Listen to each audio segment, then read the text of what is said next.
안녕하세요. 저는 부산에 거주하고 있는 40대 평범한 워킹맘이랍니다. 워킹맘이라고 해서 직장에 다니는 건 아니고요. 집에서 프리랜서로 일을 하고 있습니다. 주로 번역을 맡는 일이라 아이들 볼 수도 있고 시간대도 자유로워 꽤 만족하고 있지만 문제는 남편이 이런 저를 집에서 노는 여자로 인식한다는 점입니다. 분명 살림에 큰 도움이 되고 있음에도 불구하고 늘 집에 있으니 전업주부라고 명시하며 늘 저를 무시하는 게 문제인데요. 그럴 때마다 저의 든든한 아군인 아이들이 합심해서 남편을 몰아세우곤 해서 속상한 마음이 조금 가라앉기도 합니다. 결혼 전에 연애할 때야 남자들 하는 말이 다 그렇듯 피와 살도 내줄 것처럼 굴더니 결혼하고 아이를 낳고 난 뒤에는 슬슬 본색을 드러내기 시작한 남편은 10여 년 동안 변함이 없더군요. 직장 생활 나름 열심히 다니고 월급도 꼬박꼬박 갖다 주던 남편이 어느 날 월급 통장을 가져가 버리면서 저는 이 남자에게 심경의 변화가 생겼구나 싶었죠. 알고 보니 남편은 제게 돈을 맡겨봤자 재산을 불리긴커녕 야금야금 없어지기나 하니까 이제는 자기가 관리하면서 제게 생활비를 주겠다고 하는 겁니다. 워낙 팔랑귀에다가 주위 얘기로 마음이 쉽게 바뀌는 남편인지라 저도 어느 정도 예상한 일이긴 했습니다. 하지만 못 믿어온 남편, 뭘 믿고 월급을 전부 맡기겠어요? 대신에 저는 서로의 통장을 한 달에 한 번씩 서로 확인하여 지출 내역에 대해서 따져보자고 했습니다. 남편도 자기를 못 믿냐며 성질을 내더니 결국 수락했고요. 그렇게 1년이 흘렀습니다. 그동안 통장 내역 때문에 엄청나게 다퉜습니다. 내역서의 가장 큰 부분을 차지하는 유흥비 때문이었습니다. 남편은 사회생활하면서 술값 좀 쓸 수 있지 않냐며 오히려 큰 소리를 쳤는데요. 그냥 술만 마셔서 하룻밤에 100만 원 가까이 드는 돈을 쓸 수 없다는 건 저도 잘 알고 있는지라 더 추궁할 수밖에 없었습니다. 기나긴 추궁 끝에 남편은 결국 룸사롱 같은 곳에서 여자를 불러놓고 술을 마신 사실을 털어놨는데요. 아이 둘의 아빠이기도 하면서 어떻게 저럴 수 있는지 배신감에 며칠 동안 그와 말도 섞지 않았던 것을 기억합니다. 결국 남편이 무릎을 꿇고 싹싹 빌어서 용서해줬습니다. 결혼 전에 남편이 불순한 일을 저지르면 앞뒤 돌아보지 않고 이혼하겠다고 생각했던 저였지만 막상 이런 일이 벌어지고 나니 쉽지가 않더라고요. 제겐 자상한 남편이 아니었지만 아이들은 많이 사랑하는 아빠이기도 해서 이런 아이들에게서 아빠를 뺏을 순 없겠더라고요. 당연히 이혼은 혼자만의 생각으로 넘어갔고 당분간은 남편도 참 성실했습니다. 이제 제대로 정신을 차리는구나 싶었지만 속은 아직도 시끄러울 때였어요. 저희 시댁은 살고 있는 집과 가까이 있어 자주 방문을 해야 했었는데요. 그날도 주말이라 아이들 데리고 시댁을 갔을 때였습니다. 저희 애들은 시댁을 가는 걸 꺼려해서 매번 좋은 말로 달래서 데려가곤 했어요. 아버님이 돌아가시고 난 뒤 어머님이 너무나 히스테릭한 성격으로 변하셔서 저만 보면 못 잡아먹어 안달이셨거든요. 그걸 아이들도 잘 알고 있었던 거죠. 그래도 할머니한테 뭐라 대줄 수 없으니까 애들도 다녀오고 나면 침울한 저를 보며 한껏 더 애교를 부렸고 저도 그런 애들 보는 게 안쓰러웠어요. 그날도 그런 날이었습니다. 나름대로 어머님 좋아하시는 음식을 해서 싸들고 갔는데 음식을 보자마자 뭐라 불평불만을 늘어놓으시더라고요. 내가 언제 이런 불밖에 없는 음식 좋아한다 그랬냐. 이거 밀푀유 나베라는 거예요. 고기도 들어있고 야채도 많아서 어머님 건강에 좋을 거예요. 너 지금 내가 뚱뚱하다고 놀리는 거냐? 아니야, 그런 게 아니고요, 어머님. 건강하게 사시길 바래서 가져온 건데. 내가 남편 죽고 나니 며느리한테 이런 취급이나 받고, 아유, 서러워. 진짜 그런 거 아니에요, 어머님. 당신은 엄마 좋아하는 소갈비찜이나 해올 것이지. 괜한 음식을 해와서 속 시끄럽게 만들어? 엄마가 아침부터 장 봐서 만든 건데 너무해. 뭐가 너무해? 하여간 자식 교육을 어떻게 시켰는지 전부 다 제 편으로 만들고 에이 됐다. 난 밥 굶으련다. 너희끼리 먹든가. 에이 엄마 그러지 말고 같이 먹자. 당신 뭐해? 엄마한테 빨리 사과 안 하고. 엄마가 왜 사과해야 해? 할머니가 사과해야지. 너까지 계속 이럴래? 할머니 지금 화나셨잖아. 죄송해요 어머님. 다음부터 어머님 좋아하시는 걸로 준비할게요. 오늘만 그냥 드셔주세요. 결국 제가 굽히고 들어갈 수밖에 없었습니다. 그래야 분란이 안 일어나니까요. 다른 사람은 몰라도 아이들이 있는 앞에서 다투고 싶진 않았거든요. 어머님의 꼬중을 애들 앞에서 계속 듣고 있는 것도 괴로웠고 거기에 애들이 몰아 반박할수록 어머님 화만 돋구니까요. 그때 저는 그렇게 겁쟁이였습니다. 모든 다툼이 싫어서 혼자서 감내하고 계속 참아내는 것밖에 할 수 있는 게 없었죠. 내가 이번만 참는다. 다음부터 쓸데없는 짓 하지 말고 원래 해오던 음식이나 해오면 될 것이지 무슨 건강 생각한답시고 수은 풀떼기만. 누가 봐도 나 연 먹으라는 거지 이게. 네, 알겠습니다. 그리고 너 우리 치안이가 갖다 주는 월급으로 대체 뭘 하는 거냐? 네, 뭘 하다뇨? 한 달에 30씩 주던 용돈도 20으로 갖다 버리고 내가 아무리 소일거리에서 벌이가 있다고는 하지만 이건 아니지 않냐. 치안이 월급으로 알뜰하게 잘 살 생각을 해야지. 어머님이 오해하고 계시는 게 있는데요. 이제 돈 관리는 이 사람... 지금 무슨 소리 하는 거야? 엄마, 집사람이 깜빡했나 보다. 당연히 30씩 드려야지. 더 드리지는 못할 망정 괜히 실수를 했네. 다음부턴 이런 일 없을 거야. 그러니까 화 풀어. 내가 너 마음에 드는 거 하나 없는데 그래도 딸 하나 아들 하나 낳아서 그냥 봐주는 건 줄이나 알아. 그래, 엄마가 봐줘야지 어쩌겠어. 집에서 하는 일이라곤 애들 키우는 것밖에 없는데 그마저도 못하면 큰일이지. 무슨 말을 그렇게 해? 쉿, 애들 있는데 또 큰 소리 낼 거야? 우리 평화롭게 밥 좀 먹자 밥. 남편 말에 진짜 화가 머리끝까지 났는데 참을 수밖에 없었습니다. 식사를 하는 둥 마는 둥 하고 집으로 돌아와 아이들을 씻기고 재운 뒤에야 저는 남편과 대화를 나눌 수 있었어요. 남편은 제가 무슨 말을 할지 뻔하게 예상이 되는지 피곤하다며 일찍 자리에 눕는 거 있죠. 저는 오늘은 꼭 얘기를 해야 한다며 남편을 흔들어 앉혔습니다. 왜 아까 어머님한테서 거짓말한 거야? 당신이 돈 관리하고 있는 거 맞잖아. 그리고 어머님 용돈 줄인 건 나도 몰랐던 사실이고. 야, 그럼 거기서 내가 관리하고 있다고 말할까? 그럼 엄마 마음이 얼마나 안 좋겠어. 며느리가 했다고 하면 그냥 실수한 게 되는데 아들이 했다고 하면 억장이 무너지시지. 넌 그렇게 우리 엄마를 모르냐? 그렇다고 그런 거짓말을 해. 내 속이 문드러지는 거 생각 안 해. 너야 워낙 이골이 났으니까 한 귀로 듣고 한 귀로 흘리면 되지. 뭐? 그거 말이라고 해. 다른 것도 아니고 엄마가 돈 아껴 쓰라고 하는 얘긴데 그냥 그러려니 하면 되잖아. 그러려니 하라고? 마음에 드는 거 하나 없는 집에서 노는 옆에 내 얘기를 듣고도 참으라는 거야.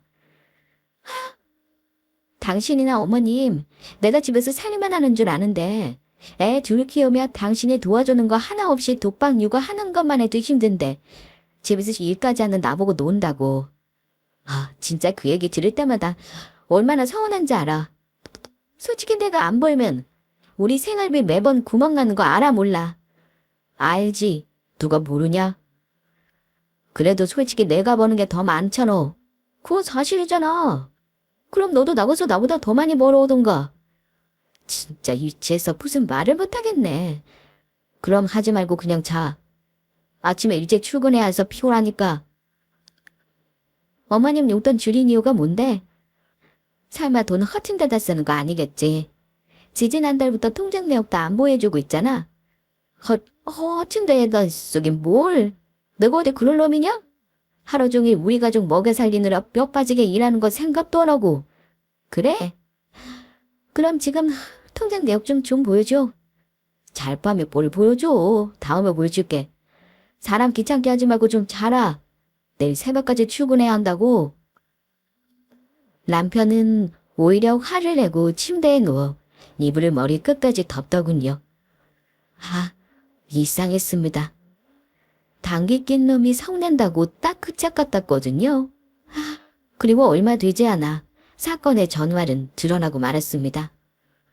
남편의 통장을 몰래 발견한 제가 은행으로 달려가 통장 정리를 해봤거든요. 글쎄, 잔고가 하나도 없는 겁니다.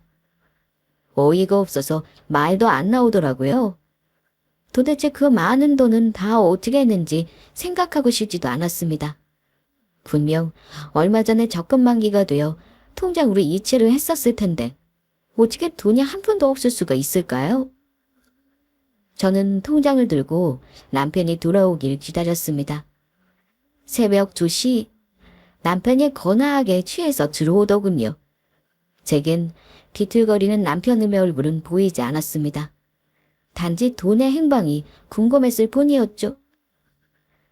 아이들 어릴 때부터 잠 못 자고 마감실을 맞춰서 일을 해서 벌어온 돈이 하루아침에 사라져버렸을 수도 있다는 생각을 하니 눈앞이 캄캄하더라고요.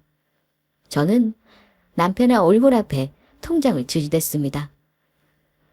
취해서 눈을 꿈뻑거리며 남편이 되묻더군요. 아이씨. 이게 뭐야. 가서 꼴물이나 좀 더 와. 꼴물? 꼴물 좋아하시네. 네가 빨리 설명해. 도대체 뭐를 설명하라고? 뭐야. 이거 내 통장이잖아. 이거 어디서 발견한 거야? 당신이 하도 꽁꽁 숨기니까 뭔가 있다 싶어서 찾아봤지. 근데 여기 있던 돈 다 어디로 간 거야? 어디로 가긴 다른 데다 묶어놨지.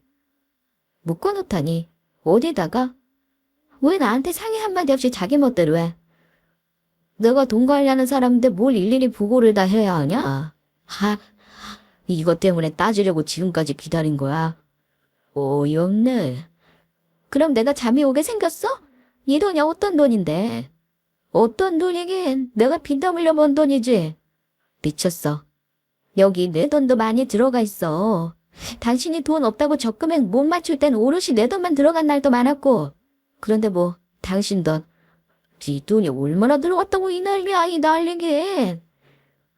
어디에 묶어놨는지 빨리 털어봐. 나 이대로는 그냥 못 넘어가겠으니까. 진짜 사람 귀찮게 하네. 아는 형의 좋은 투자권이 있다고 해서 거기다 묶어놨다. 한 1년만 기다리면 2배가 된다고 했으니까 보채지 말고 기다려. 투자권이라니. 당신 속은 건 아니지. 요즘 기획 부동산이니 뭐니 말 많은데 그런 데다 묶은 거 아니냐고. 야, 내가 그런 것도 안 알아보고 투자를 했겠냐. 너는 진짜 생각이 있는 애냐 없는 애냐. 남편 얼굴 아주 우습게 알고 말이야. 나 오늘 피곤하니까 자고 있다 얘기해. 아니, 오늘 단판 찍고 자. 나 이대로는 참 못할 거니까. 그 형, 누군지 일단 연락처 좀 줘. 내가 연락해봐야겠으니까. 또 사람 쪽팔리게 이럴라. 쪽팔려? 지금 핸드폰 아닌 금액을 자기 멋대로 투자했으면서 뭐가 쪽팔려. 당장 못 내놔. 진짜 짜증나게. 남편은 자기가 짜증내면 제가 그대로 물러설 줄 알았나 본데요. 저는 절대 그렇지 않습니다. 이 돈은 무슨 일이 있어도 지켜야 했기 때문이죠. 결국 연락처를 받아내고서야 잠이 들 수 있었습니다.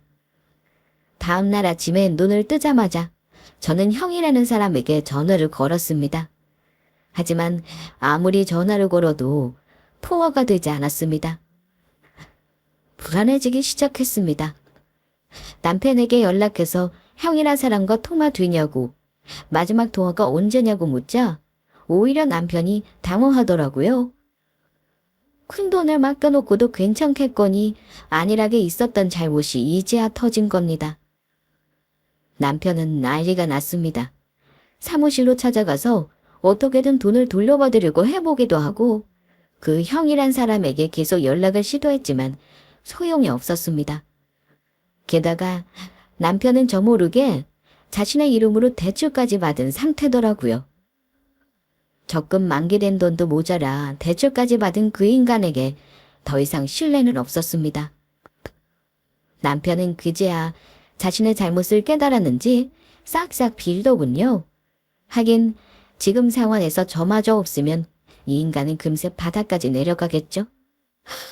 이건 실수야. 내가 허튼 데다 쓴 게 아니라 사기당한 거잖아. 사기라고. 사기당했으면 무조건 용서해줘야 하는 거야. 부부란 게 뭐냐. 이럴 때 용서하고 같이 합심해서 위기를 극복해 나가는 게 부부잖아. 당신이 그동안 나한테 한 짓이 있는데 내가 용서를 해줘야 해. 내가 왜? 내가 앞으론 죽은 듯이 살게. 그럼 되잖아. 어떻게든 이 사기범도 잡아서 족치고 잃은 돈도 받아내면 되잖아. 아, 그게 말처럼 쉬울 것 같아? 그게 그렇게 쉬울 거였으면 세상에 사기범도 없고 사기당한 사람도 없겠지. 뭐냐, 내가 오죽하면 이러겠냐. 그럼 애들 두고 이혼하게? 너 아빠 없는 애들 만들고 싶어? 진짜 치사하다. 좀만 불리할 것 같으면 애들을 걸고 넘어져. 그러니까 나 좀 봐줘라. 내가 잘한다니까? 알았어. 그럼 유예기간을 둘게. 유예기간? 그건 또 무슨 소리야? 왜? 구속되고 징역형 날 때도 집행유예가 있잖아. 집행기간에 사고 치면 더 크게 벌 받는 거 알지? 그러니까 나도 당신한테 유예기간을 주겠다는 거야. 앞으로 1년. 그 안에 또 사고 치면 다신 당신을 안 봐. 뒤에도 안 돌아보고 떠날 거야. 내가 무슨 범죄자냐? 유예기간은 무슨... 안 할 거야. 그럼 간도? 아니, 너 할 거야. 할게. 좋아. 그리고 또 하나 조건이 있어. 어머님 앞에서 무조건 내 편 들어. 그걸 어떻게 그러냐? 그럼 엄마가 가만히 있지 않을 텐데. 그럼 어머니께 다 말씀드리던지. 사실 엄마 알면 쓰러져. 그걸 안 되지. 그럼 내 말 들어. 알았다, 알았어. 너 하라는 대로 할 테니까 엄마한테 말하지 마. 아주 효자 나셨다. 나셨어. 물론 이것이 적절한 해법이라곤 생각하지 않았습니다. 뒤도 돌아보지 말고 이혼이 답이라는 것도 잘 알고 있었고요. 하지만 남편의 말대로 아이들의 아빠를 잃게 하는 것이 쉽지는 않았습니다. 제 혼자만의 선택이라면 그러려냐 하겠지만 아이들의 생각이 어떤진 저도 모르는 일이니까요. 그렇게 시간이 흘렀습니다. 남편은 자기 잘못도 있고 어머님이랑 만나면 분란이 일 것 같은지 아예 시댁을 가잔 소리도 안 하더군요. 어머님에게 걸려오는 전화도 받지 말라고 했습니다. 저는 한결 편해진 마음이 되었죠. 하지만 남편이 날린 돈과 대출금을 생각하면 불쑥 화가 치받기도 했어요. 그러던 어느 날 좋은 소식이 들려왔습니다. 제 친정이 제주도라 자주 찾아뵙지 못해서 늘 마음의 짐처럼 남아있는데 어느 날 엄마에게서 연락이 온 거예요. 그러면서 서울로 이사를 가게 됐다지 뭡니까? 제가 태어난 곳도 제주라 부모님은 제주도 토박이었는데 갑작스런 이사가 전 놀라웠죠. 그러자 엄마가 그러더라고요. 나이가 들수록 서울 근처에 살아야겠다면서 건강 때문이라도 검진도 받고 내 옆에 살고 싶다고 하셨죠. 전 너무 기뻤습니다. 일단 엄마가 저희 집 근처로 거주지를 알아보러 올라오신다고 하셔서 진짜 버선발로 마중을 나갔습니다. 오랜만에 엄마와 만나 밥도 먹고 많은 대화를 나눴어요. 무엇보다 엄마가 서울로 올라가게 된 계기를 직접 들을 수 있었죠. 근데 서울 집값이 한두 푼이 아니더라. 당연하지. 근데 엄마 괜찮겠어? 나라도 보태줄 수 있으면 좋겠는데. 얼마 전에 윤서방이 사고를 하나 쳐서. 에이, 사고라니. 그게 무슨 소리냐? 부동산 사기 당했지 뭐야. 그것 때문에 모아둔 적금도 날아가고 대출도 갚느라 힘들어. 그것만 아니더라도 내가 도움을 줄 수 있을 텐데. 아이고, 너 괜찮니? 괜찮아. 사실을 알고 바로 이혼할까 싶기도 했지만 애들 때문에 쉽지가 않더라고. 은희야, 네 인생의 가장 중요한 걸 결정할 때는 다른 누구도 아닌 너부터 생각하길 바래. 그게 맞는 거고, 물론 아이들 중요하지. 하지만 네가 행복하지 않는다면 결혼관계를 계속 유지하는 게 아이들에게도 독이 될 수 있을 거란 생각이야. 게다가 윤서방이 버려놓은 일을 네가 같이 책임지고 갚아나간다는 것도 엄마는 많이 속상하다. 듣고 보니 엄마 말이 맞는 것 같아. 나도 사실 이혼에 대한 마음은 확고한데 괜히 다른 핑계를 대고 싶었나 봐. 애들하고 얘기를 봐야겠어. 아이들이 마냥 어린 것 같아도 사실 엄마의 얘기를 이해할 나이는 됐어. 그나저나 우리 손주들 보고 싶어 죽겠네. 나 온다고 얘기했니? 당연하지. 안 그래도 엄마 온다고 오늘 학교랑 유치원 안 간다고 해서 난리도 아니었지 뭐야. 그러니까 엄마 오늘 애들하고 꼭 놀아줘 해. 걱정 마라. 아직 엄마 체력 쌩쌩하다. 농사 짓는 힘을 얕보면 안 되지. 아직도 네 아빠랑 엄마가 한 해 짓는 농작 물량이 어마어마해. 알지, 우리 엄마 아빠 쌩쌩하신 거. 근데 엄마, 진짜 어떻게 서울에 집을 살 생각을 한 거야? 내가 말했잖니. 나이 들수록 네 아빠도 그렇고 건강에 대해서 더 생각하지 않을 수가 없겠더라고. 물론 제주에도 좋은 병원은 많지. 그래도 사람들이 서울로 올라가는 이유가 있지 않나 싶기도 하고, 그리고 더 나이 먹기 전에 너랑 가까이 살고 싶기도 해서 제주에 있는 집을 팔기로 했지. 아빠가 지은 집 말이지. 그래, 너도 알다시피 요 근래 제주의 집값이 엄청 올랐단다. 우리 사는 것도 몇 번이나 업자들이 와서 웃돈을 얹어줄 테니 팔라고 야단도 아니었어. 근데 엄마가 그동안 고수했거든. 네 아빠는 팔고 싶은 마음이 좀 있었을지 몰라도 엄마는 시기상조라고 생각했어. 근데 얼마 전에 우리 집터에다 펜션을 짓고 싶다는 한 사람이 나타났지 뭐냐. 일전에 웃돈보다 3배나 높게 부르는 거야. 처음에는 사기인가 싶었는데 자세히 알아보니 아니더라고. 그저 서울에 큰 사업체를 갖고 있는 돈 많은 사람이더라고. 그래서 기회가 왔다, 옳다구나 싶어서 계약하기로 마음먹었지. 세상에, 너무도 알됐다 엄마. 그렇지? 그러니까 너는 더더욱 걱정 마. 여참은 엄마랑 아빠랑 애들이랑 같이 사는 것도 괜찮으니까. 알았어 엄마.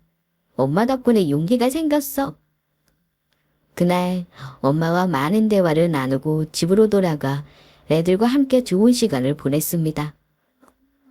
엄마는 조만간 또 올라오겠다고 하시며 내려가셨고요. 남편은 엄마가 갑자기 올라오신 게 무엇 때문인지 궁금해하더군요. 전 사실대로 말했습니다. 엄마가 서울로 이사를 오실 것 같다고 말이죠. 남편은 무슨 돈이 있으셔서 서울에 집을 사시겠다는 거냐며 제게 꼬치꼬치 캐물었지만 저는 대답을 회피했습니다. 엄마와 대화를 한 이후 남편의 얼굴을 보기가 불편해졌거든요. 어째서 하는 행동마다 꼴불견인지. 그러다 주말을 앞둔 어느 날이었습니다. 한 달이 넘게 시댁에 찾아가지 않아서 그런지 어머님이 화가 난 말투로 남편에게 전화를 건 것 같더라고요. 당장 이번 주말에 애들 데리고 집에 오라며 노발대발 난리도 아니셨어요. 저는 때가 왔구나 싶었고 남편은 어쩔 수 없이 가야 하지 않겠냐며 제 눈치를 살폈습니다. 저는 찾아뵙는 게 어려운 일은 아니니 그렇게 하자고 했어요. 그리고 주말이 왔습니다. 저는 전날 아는 언니에게 아이들을 하루만 돌봐달라고 부탁했고 시댁을 가기 전에 아이들을 맡겼습니다. 괜한 다툼에 아이들을 끼고 싶진 않았거든요. 그럼 하고 싶은 말을 다 하지 못할 수도 있고 말이죠. 남편은 굳이 애들은 왜 안 데려가냐고 엄마가 많이 보고 싶어 할 텐데 하면서 궁시렁거렸지만 저는 대답하지 않았습니다. 시댁에 도착하자 어머님은 화부터 내시더라고요. 넌 어떻게 돼? 내가 내 전화는 싹 무시하고 한 달이 넘게 소식이 없어. 엄마, 일단 진정하고 말해. 요즘에 우리 너무 바빴어. 조신이 하나도 없었다니까. 바쁘면 네가 바쁘니 집에서 노는 애가 뭐가 바쁘니. 원희도 집에서 일하잖아. 애들 둘 보는 것도 여간 힘든 게 아니더라고. 뭐, 너 지금 얘 편드는 거냐? 꼴도 보기 싫다.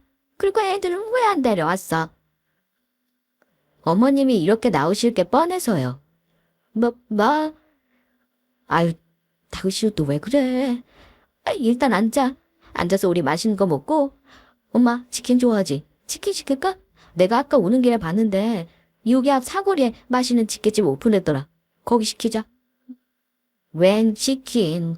너 설마 음식도 안 해왔냐? 너 진짜 뭐 잘못 먹은 거 아니고? 얘가 왜 이래? 제가 음식 해오는 게 당연한 건가요? 이게 말하는 것 좀 보게. 지금 뭐라고 하는 거니? 해오려고 했지. 해오려고 했는데 같이 장 보러 가니까 고기가 영 상태가 별로더라고. 내가 그래서 그냥 시켜 먹자 했어. 다음에 해올 거야. 걱정하지 마. 지안이 넌 왜 얘 편을 드는 거냐? 평소 같지 않게? 그러면 무슨 난 누구 편도 아니야. 알잖아. 내 배 아파 낳은 자식인데 네가 내 편이어야지. 누구 편이야 그럼? 아, 알았어. 엄마 편 할게. 엄마 편. 남편은 예상대로 쩔쩔매고 있었습니다. 치킨을 시키고 배달을 오자마자 득달같이 달려나가 치킨을 받아들고는 세팅을 하면서 부산스럽게 말하더라고요. 와, 진짜 맛있겠다. 그치? 엄마, 여기 닭다리. 아, 뭐 맛은 있어 보이네. 아 참, 장모님이랑 장인어른 서울로 이사 오신다네? 네, 그게 무슨 소리야? 제주도에서 농사 짓고 사시던 분들이 여기로 이사를 온다고. 나도 잘 모르겠는데 얼마 전에 서울 올라오셔서 집 보시고 가셨어. 맞아요. 저희 부모님 얼마 뒤에 저희 사는 곳 근처로 이사 오시기로 하셨어요. 아니, 시골에서 농사만 지는 양반들이 무슨 돈이 있어서. 나도 그게 궁금하긴 한데 은희가 말을 안 해줘서 잘 모르겠네. 하, 설마 아니 그 돈 다 지안이 돈 아니야. 갑자기 흥분하신 어머님이 닭다리를 던져버리곤 벌떡 일어나셨습니다. 그리고 눈에 쌍심지를 켜시고는 저를 노려보시더군요. 네 아들 돈 얼마나 빼돌렸으면 서울에 집을 사. 아니 그게 아니라 엄마. 뭐라고요? 돈을 빼돌려요. 제대로 알지도 못하시면서 무슨 말을 그렇게 하세요? 내가 틀린말 했냐? 아니면 그 돈이 다 어디서 나겠냐? 우리 지안이 돈 아니면 그게 나오겠냐고? 어쩐지 얼마 전부터 용돈도 싹 끊어버리더만 다 이유가 있었구나. 저기 어머님, 지금 큰 오해를 하고 계시는데요. 오해는 무슨 오해? 내가 당장 사돈한테 연락을 하던가 해야지. 오만 조금만 지쳐가고. 넌 진정하게 생겼어. 다른 것도 아니고 네 돈을 다 갖다 쓰게 생겼는데 어떻게 가만히 있을 수가 있냐 이거야. 그러게요. 전 진짜 억울했나 봐요. 지한 씨가 제 돈 다 갖다 써도 입 다물고 있었으니까. 그건 또 무슨 소리야? 다시 무슨 말을 하려고 하는 거야? 조용히 안 해. 말 그대로예요. 지한 씨 얼마 전에 부동산 사기에 걸려들어서 저희 모은 적금 다 날리고 지금은 대출금 갚아나가고 있어요. 그래서 어머님 용돈도 보내드리지 못한 거고요. 근데 뭐라고요?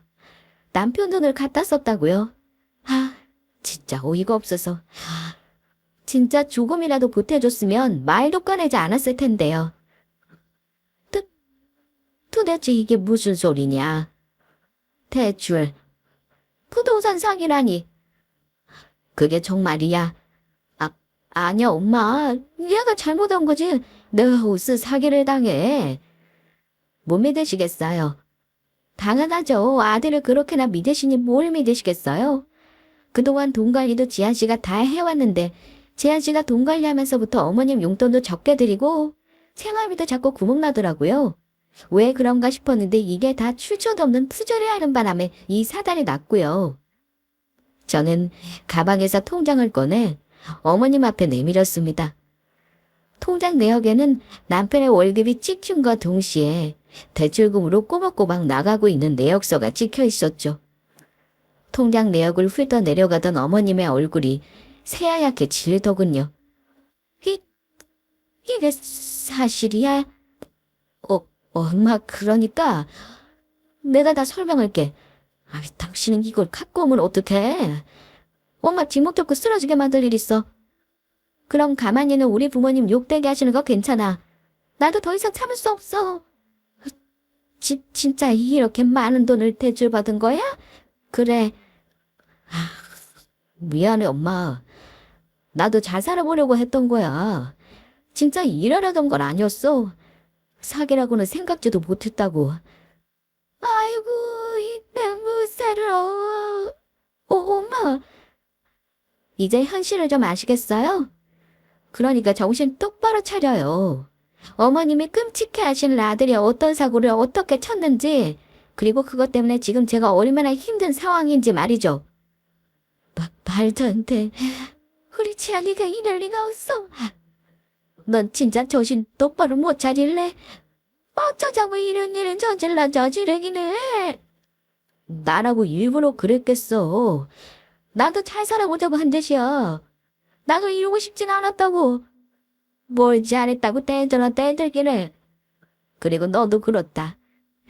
남편이 이런 짓을 저지르는 동안 왜 아무것도 모르고 있었냐? 말렸어야지. 기가 막히네. 말리긴 뭘 말려요. 자기 학길 제 스스로 망치고 있는데, 그리고 통장이며 카지며 다 가져가서 저 모르게 일 저지른 걸 제가 무슨 수를 말립니까? 어머님은 그저 제 탓만 하고 싶은 모양인데 이미 틀렸어요. 저 이렇게 사고친 인간 평생 뒷수습이나 하고 살 순 없어요. 이혼할게요. 뭐? 이혼? 무슨 소리야. 나한테 유예기간 준다며. 내가 잘한다고 했잖아. 그래, 그러려고 했지. 근데 유예기간 동안 당신이 한 일이 뭐가 있는데. 여전히 설거지 한 번 한 적 없고 여전히 사람 무시하는 건 똑같았고 어머님 앞에서 그저 편드는 척이지만 결국 자기 잘난 소리밖에 안 했고. 그런데 내가 무슨 기회를 더 줄까? 난 너 같은 인간이랑 삶을 떼고 사는 거 끔찍해. 그러니까 우리 이혼해. 은희야, 갑자기 이렇게 나오면 어떡해. 나 나름대로 최선을 다했다고. 내 월급 꼬박꼬박 갖다 바쳤잖아. 다 대출금 이자로 나가는 그 쥐꼬리 많은 월급 말이지? 그것도 월급이라면 월급이긴 하겠다. 아니, 이혼은 안 된다. 내 사전에 이혼은 없어. 누구 맘대로 이혼을 한단 소리냐? 어머님 이혼이 아니라 저희 이혼을 말하는 겁니다. 그리고 성인인 이상 서로 합의하에 이혼을 할 수 있다는 건 유치원생과 아는 걸 텐데요. 합의를 해주지 않는다면 소송에 들어갈 수밖에 없고요. 애들이 있잖아. 너 애들 아빠 없이 사는 거 못 보겠다고 했잖아. 그래서 이혼 보려온 거잖아. 내 말이 틀려? 이대로 이혼하면 우리 애들은 어떡하고. 그래, 나도 그렇게 생각했지. 아빠 없는 애들 너무 안 됐어서. 근데 애들이 그러더라. 엄마가 고통스러운 것보다는 아빠 없이 사는 게 낫겠다고. 그 어린 애들도 그런 생각을 할 줄 알더라고. 내가 그 말을 듣는데 진짜 심장이 무너져 내리더라. 당신은 아빠로서 애들한테 뭘 해줬니? 고통밖에 더 줬어. 당신은 아빠 자격도 없는 인간이야. 그러니까 앞으로 평생 후회하면서 살아. 쉴 수는 없어. 그리고 어머님이 크게 오해하시는 저희 부모님 서울집이요. 저희 부모님이 떳떳하게 번 돈으로 오시는 겁니다. 제주도에 거주하고 계시는 집값이 엄청 올랐다네요. 덕분에 꽤 좋은 아파트를 마련할 수 있을 것 같아요. 그러니까 괜한 오해는 하지 말아주세요. 저희 부모님이 들으면 얼마나 서운하시겠어요? 사위한테 돈 한 푼 받아본 적 없으신 분들인데요. 뭐라고? 집값이 올라? 요즘 제주도 땅값이 올랐다고 하긴 하더만 도대체 얼마나 올랐길래? 그건 당신이 알 필요 없고 이젠 얘기 다 끝났으니 하루빨리 우리 이혼 서류에 도장 찍어주길 바래. 잠깐만 은희야. 너 할 말이 남았니? 비록 우리가 결혼하고 사는 내내 다투긴 했어도 이건 아니지. 이렇게 헤어지는 거 말도 안 돼. 나 딱 한 번 실수한 거야. 내가 막말로 바람이 난 것도 아니잖아. 도망을 한 것도 아니고 근데 이혼을 하자니 이건 너무 억울하잖아. 뭐가 억울해? 네 멋대로 돈 써서 이 사태를 만들었는데 억울한 건 오히려 나지. 뼈 빠지게 번 돈 한 푼도 못 돌려받게 생겼으니까. 아이고 이대로는 안 된다. 이대로 이혼하면 우리 지안이는 어떻게 살라고. 어머님은 끝까지 아들 편이시네요. 뭐 사고친 아들도 아들이니까 그렇게 평생 품고 사세요. 그리고 앞으로의 사고도 어머님이 다 책임져 주시고요. 그럼 전 할 말 끝났으니 이만 가볼게요. 안 돼. 가길 어딜 가. 이렇게는 못 가. 구질구질하게 이게 무슨 짓이야. 나 당신이랑 이혼 못해. 아니 안 해. 그러니까 가려거든. 이혼 안 한다고 얘기하고 가. 진짜 어이가 없네. 지금 나랑 장난해. 네가 한 짓을 모르냐고. 알지 알아. 그래서 더 안 돼. 너 이대로 나랑 이혼하면 너는 잘 살 수 있을 것 같아. 나 혀 꽉 깨물고 죽어서 평생 네 뒤만 졸졸 쫓아다닐 거야. 구천 떠도는 귀신 되어서라도 너 괴롭힐 거라고. 그렇게 저주하면 마음이 편해? 그런 마음껏 해. 나는 상관없으니까. 은희야 제발. 네 벌이 혹시 내가 그 많은 돈을 어떻게 갚아? 그럼 나 평생 비자 호두부터 주고 게다가 애들 양육비도 못 줄 수도 있어. 이거 협박 아니라 진짜야. 진짜 별로다 너. 하다못해 애들 키울 때 드는 양육비 가지고 그러는 거니. 네가 그러고도 아빠야. 그래 주지 마. 그럼 네가 갖고 있는 친권도 전부 박탈시켜버릴 테니까. 아이고 우린 이제 망했네 망했어. 갑자기 어머님이 울음을 터뜨리시더라고요. 진짜 총체적 난국이 따로 없었습니다. 적당히 선을 모르는 모자라고 해야 할까요? 결혼하면서 대치원 눈치챘어야 했는데 결혼하기 전까지는 세상 착한 천사 코스프레를 하고 계셔서 전혀 몰랐지 뭡니까? 지금 생각해보면 조금만 더 신중하게 봤다면 이 모자의 흉악함을 진작에 알아차릴 수 있었을 것 같기도 하네요. 망한 건 그쪽 사정이고요. 당신이나 어머님이나 제가 버는 돈 푼돈이라고 취급도 안 하시더니 이제 와서 아쉬우세요? 이걸 어쩌나? 저 이제 친정 부모님이랑 같이 살게 되면 아이들 맡기고 제대로 직장 다닐 수 있을 것 같은데 그럼 더 아쉬워서 어쩌려나요? 그동안은 어머님의 애들 안 봐주시겠다고 난리를 치셔서 제가 말도 못 꺼냈잖아요. 근데 저희 엄마는 먼저 봐주시겠다고 하시더라고요. 이거 참 비교가 되네요. 그쵸? 이놈아, 은희 당장 자고 뭐하고 있어? 은희야, 제발. 은희야, 나 한 번만 용서해줘. 유예기간 다시 주면 안 될까? 내가 이번에 꼭 지킬게. 넌 유예기간이 필요 없는 놈이야. 오늘부로 내 마음속에서 무기징역형을 때렸거든. 저는 저를 붙잡는 남편의 손을 매섭게 뿌리치고 시댁을 나왔습니다. 공기가 꽤나 상쾌하더군요. 이렇게 쉽게 벗어날 수 있을 줄 알았다면 진작에 이렇게 했을 건데요. 후련한 마음으로 아는 언니 집으로 온 저는 그날 서류를 작성해 남편에게 보내고 그날부터 집에 들어가지 않았습니다. 한 공간에 있으면 남편이 어떤 술수를 부릴지도 모른다는 염려 때문에요. 그리고 이 사실을 알게 된 친정 부모님이 좀 더 일찍 제주도 집을 정리하고 서울로 오셔서 집을 매매하고 이사를 완료하셨어요. 엄마는 제게 고생 많았다며 저를 꼭 안아주셨죠. 전 그제야 눈물을 펑펑 흘렸답니다. 그동안 마음고생이 많았는데 전부 다 인내하고 참아왔던 게 한꺼번에 터진 기분이었어요. 펑펑 울고 나니까 마음이 좀 진정되더라고요. 그리고 남편과는 이혼을 완료했습니다. 친권이면 양육권 다툼이 있긴 했지만 모든 싸움은 제가 유리했습니다. 그동안 남편이 한 짓이 있으니까 당연한 결과겠죠. 남편은 마지막까지 저를 붙들었어요. 눈물까지 지우질 흘리면서 매달리는 꼴이 아주 우스웠습니다. 이렇게 참회를 할 거면 진작에 제대로 살지 싶었기도 했어요. 그리고 정말 다행스럽게도 상해 부동산 일당을 잡아 원금의 절반은 회수를 할 수 있게 되었습니다. 물론 그 회수금은 대부분 제가 위자료로 받게 됐고요. 남편은 그야말로 쪽박을 차게 된 거죠. 아이들은 한동안 좀 힘들어했습니다. 어쩌면 당연한 일이기도 했어요.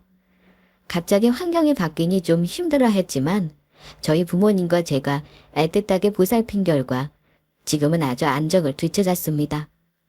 무엇보다 친할머니를 더 이상 보지 않아도 된다는 생각을 하니 너무 좋다고도 했습니다.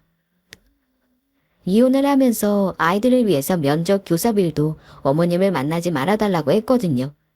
그동안 애들이 이렇게 고통스러워했는데 아이들조차고 참아왔다니 바보 같았다는 생각도 함께 했어요. 서울로 올라온 저희 아빠는 집에서 가만히 있기 좀이 쑤시다고 아파트 경비원으로 바로 취직을 하셨어요. 저희 엄마는 애들을 봐주시고 계시고요. 저는 그동안 프리랜서로 일을 하고 있던 직장에 정식으로 출근을 하게 되었습니다. 직장이 조금 멀어 새벽 공기 맡으며 일찍 출근을 하는데 그마저도 너무 즐겁더라고요. 그런데 얼마 전에 어떻게 아셨는지 놀이터에서 노는 아이들을 어머님이 찾아오셨더라고요. 대뜸 애들을 데려가려고 하는 걸 다행히 그 자리에 엄마가 있어서 무슨 짓이냐며 방어를 하셨다는데요.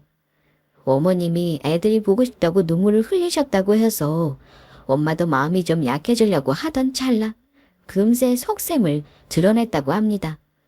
글쎄 어머님이 내 엄마가 아빠 보고 싶다 하지 않았냐며 너희 엄마 혹시 다른 남자 생긴 거 아니냐는 막말을 했다고 하는 거 있죠? 엄마가 그 얘기를 듣고 노발대발하면 내쫓자 어쩔 수 없이 들어갔다고 하는데 그 만남 때문에 한동안 놀이터도 가지 못했습니다. 다행히 애들은 좀 컸다고 더 겁먹지 않고 우연하게 대처하긴 했는데요. 한 번만 더 나타나면 스토커로 신고할 수 있다고 하니 한동안 주의를 하려고요. 이렇게 한 차례 폭풍이 휩쓸고 지나간 저희 인생 얘기를 쭉 늘어나 보았습니다. 인생이란 게 쉽지가 않더라고요.